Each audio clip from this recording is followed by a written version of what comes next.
Welcome back, class. Now we're going to talk about um, some common organizational structures. And the first one the text talks about is just a simple structure. Simple structure is arrangement that does not rely on formal systems of division of labor, often because one person performs all the tasks that the organization needs to accomplish. Somebody that has a coffee kiosk at the mall, entrepreneur that's making um, decorations, like holiday decorations out of their home. Um, I knew it when I lived in Southern California.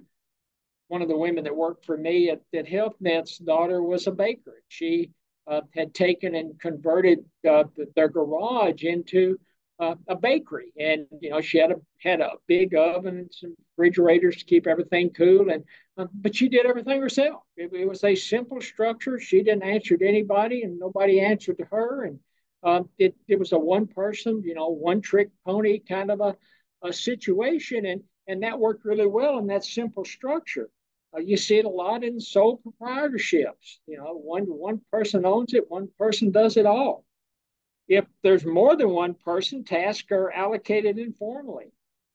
Before I went back to graduate school, I managed the family farm, and it was a large dairy farm in South Central Kentucky, and we had raised soybeans, corn, hay, tobacco, milked about 100. We had about 150 dairy cows on the line, and it was a family farm, and it was very informal reporting structure. Everybody knew the jobs that needed to be done, and whoever was available just did the jobs. It was a very simple organizational structure. Uh, there were few rules and regulations. Strategic decision making was, centralized. We would, get together every morning for a few minutes and decide who needed to do what, and that's the way your day went. Uh, Encourage creativity and individualism. It's an important task, but that's kind of the individualism, creativity, and the informality of it. The kind of the downside of it, if you're not careful, important tasks can be ignored, and a lack of clear guidance creates sometimes confusion. We didn't have any trouble with confusion, but with as many tasks as we had going on, sometimes you a few things that slipped through the cracks. It was just unavoidable. Uh, so that's the issue with that's the structure structure of a simple structure. That sounds a little weird, but with a simple structure, that's the informality of it. It's again usually a one trick pony, one person shop, sole provider. Could be like a family farm or a family business. Let's say you have a horticulture business, or you have a landscape. Let's say you have a landscape business. You may be a couple of people, but it's simple structure. I see the landscapers in Atlanta in the neighborhoods pull up, and there'll be one or two people in there, and they jump out. Somebody grabs a leaf blower, and somebody grabs a leaf whacker, and they take off.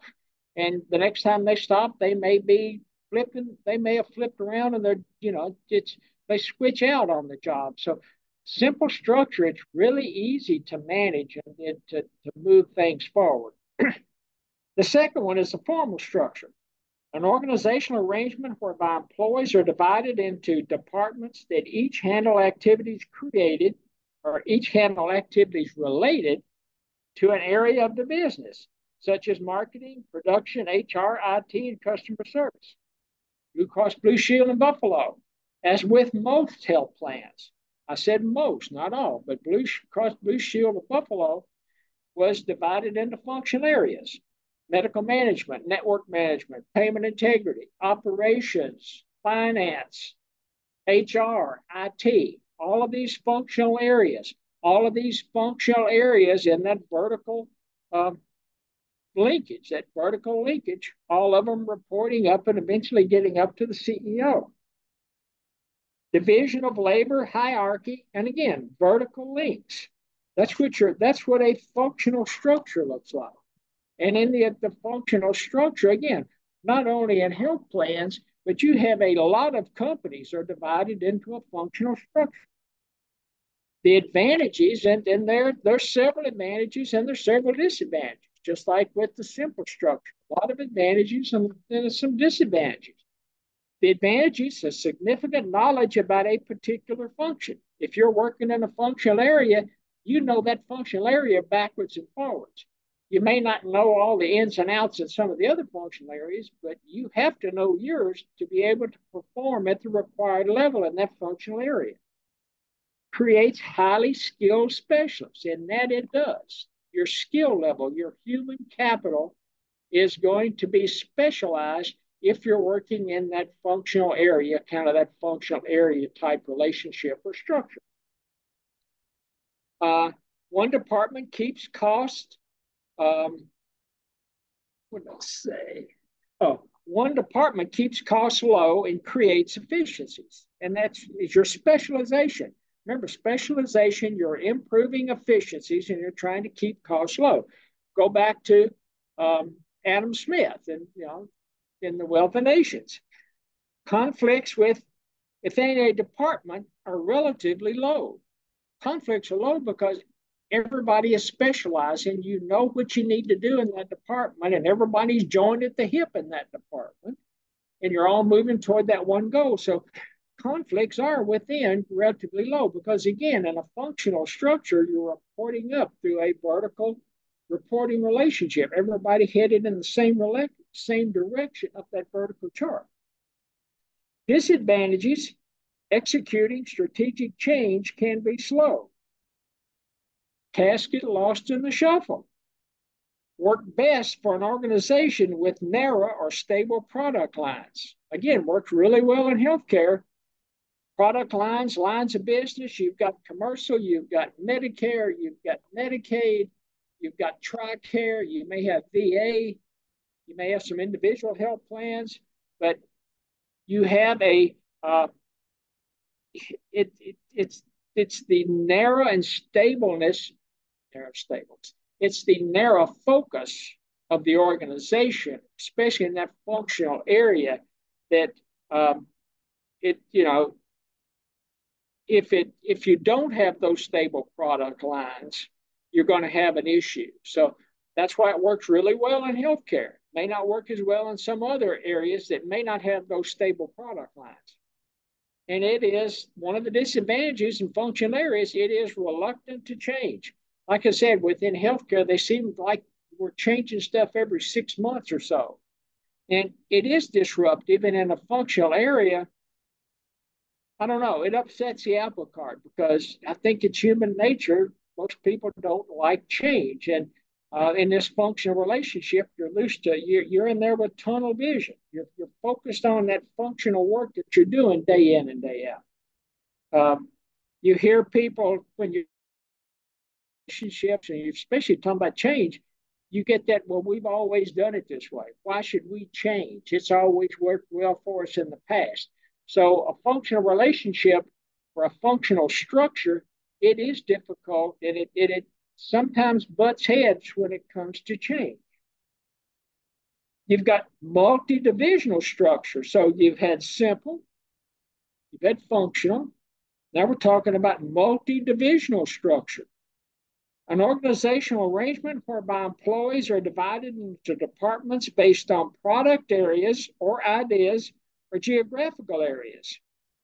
Think about a big company like GE that has lots of different product lines, lots of different product areas. May even have different geographical regions. You've got US based, you've got globally based. Healthcare. Think about the Uniteds of the world, the Aetnas and the Cignas of the world that are across all of, not all across all of the 50 United States, but they're on the global market too.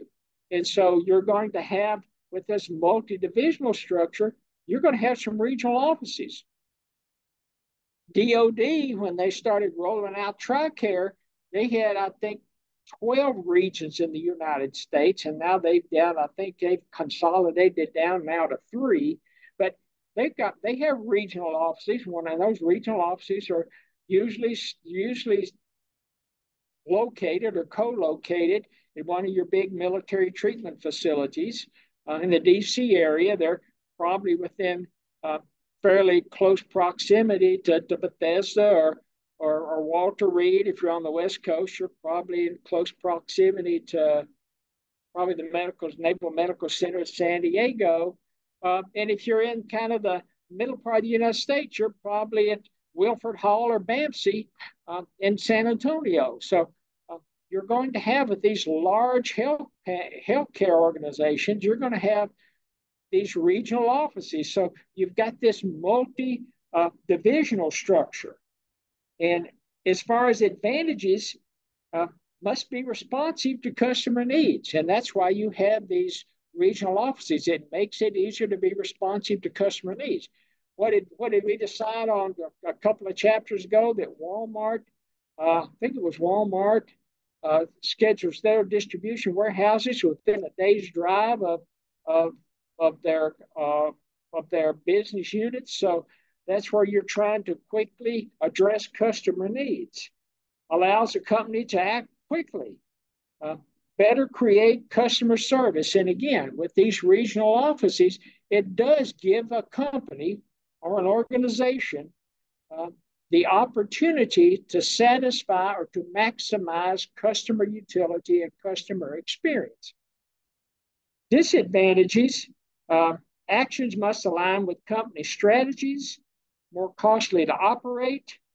You are duplicating department skills across division, and it to some level, because of the efficiency and the additional cost of having these multi-divisional locations, it can erode profit margins because again, you're impacting the cost side of that profit margin, so it can erode that your profit margin.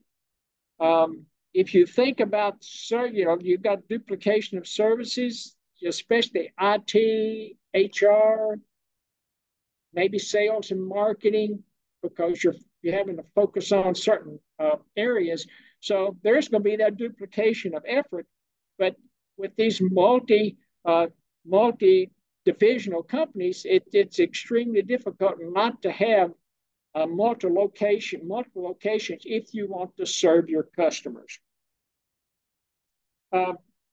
There are some centralized, when you've got multi-division. Let me see if I can think of some. Certain states have requirements, laws or regulations that you have to centralize certain types of activities. So by centralizing some activities, you can create some consistency. And especially in healthcare, each state has different requirements for health plans in a given state. So there could be some laws and regulations that are going to help drive some consistency when it comes to a multi-divisional structure. Number 4, to me, is an interesting one. It's a matrix structure. And you think about matrix, you've got horizontal and vertical. Did you catch that?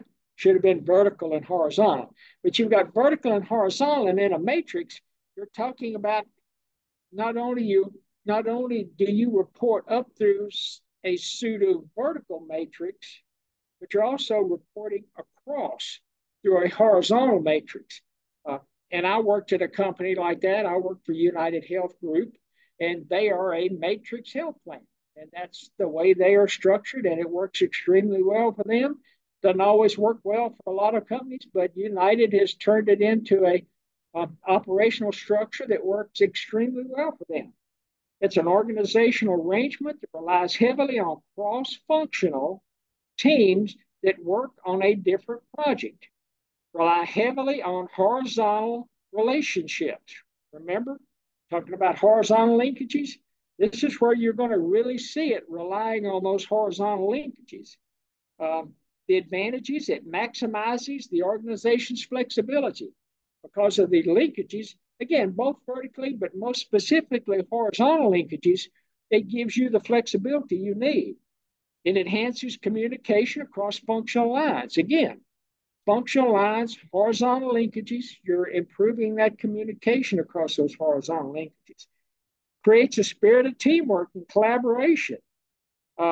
It develops new managers because you get to test them with small projects. It goes back to uh, what we talk about developing human capital.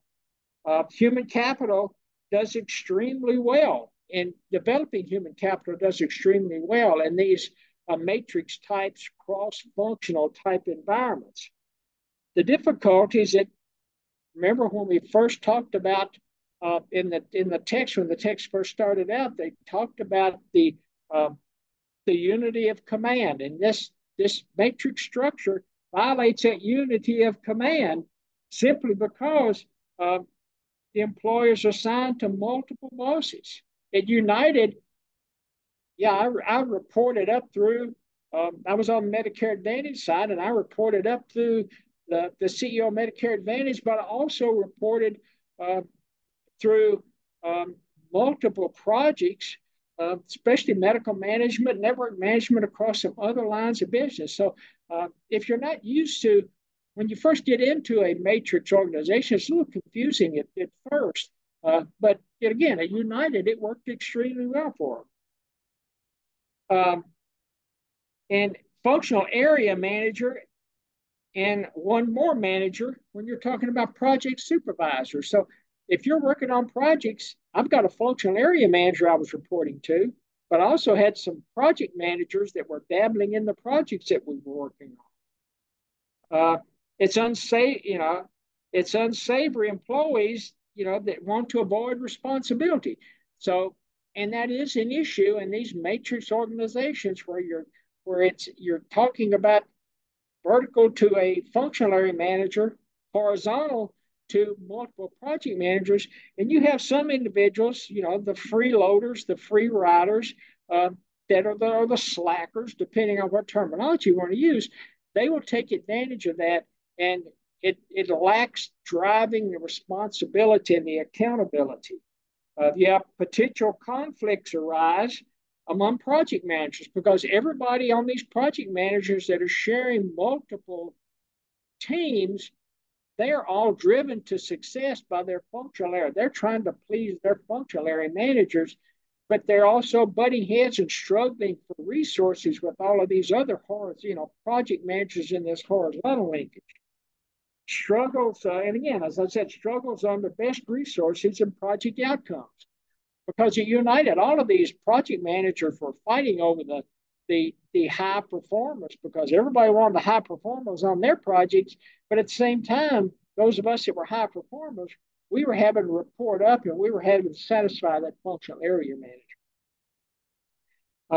One other thing that the authors throw out there for consideration of boundaryless organizations, uh, when when the usual barriers between parts of the organization as well as barriers between the organization and others are removed.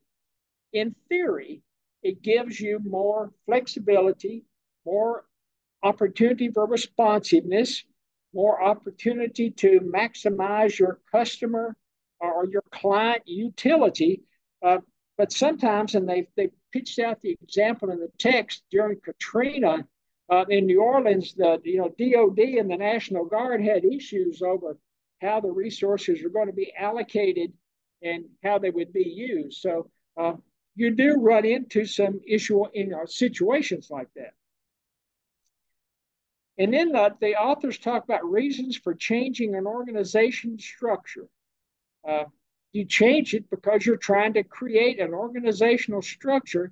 It's not a one-time activity, and it's just not a one-time activity. I thought changing structures every 6 months was a little overkill, but a lot of health plans, especially, found it to be beneficial. But don't ever, as an executive of a company, you shouldn't ever be concerned about changing organizational structures. It's just from my perspective, or at least my experience in some of these companies, when you have frequent structural changes, it almost implies that the executive may not know what they're doing, or the executive is having trouble making decisions. Slow decision making or poor performance That's another reason for changing your organizational structure. And it's a shifting of responsibilities and accountability. Um, and if you want to go back to slow decision makings and poor performance, I've worked in both not for profit and for profit organizations. Not for profit organizations tend to be a little slow when it comes to the decision making process. For profit, because they are, most of them are publicly traded, or a lot of them are publicly traded. They may be reporting to a group of board, to a board group. They're reporting to equity holders. Those decision making processes in a for profit organizations are much quicker than in a not for profit organization. Kind of like comparing turning the Titanic to a to a cigarette boat, or a bass boat, where those things are turning in maneuverability, and you can imagine what it was like trying to turn something as large as a Titanic. But that's kind of the way you can think about it. It's not for profit. It's a slow process. It's a lot of analytical work. It's nobody wants to take responsibility. Whereas it's a for profit, and you've got equity holders breathing down your neck, you're going to make those decisions, and you're going to try to make them and implement them quickly and try to get the process moving forward. Um, and when you're talking about responsibility and accountability, one of the things that health plans try to do, and if you ever get into a healthcare environment, they'll talk about bending the healthcare trend, bending the healthcare expenditure trend. And at Blue Cross Blue Shield, there were three functional areas that we were all joined at the hip: payment integrity, medical management, and network management. The three of us were responsible for bending that healthcare trend, and we were all tied at the hip. And it drove responsibility and accountability. You want to change structures. Sometimes, if your structure's too complex, you want to simplify it. And when it comes to changing structures, companies must assess efficiency, innovation, growth, flexibility, consumer requirements, consumer satisfaction, financial risk, operational risk.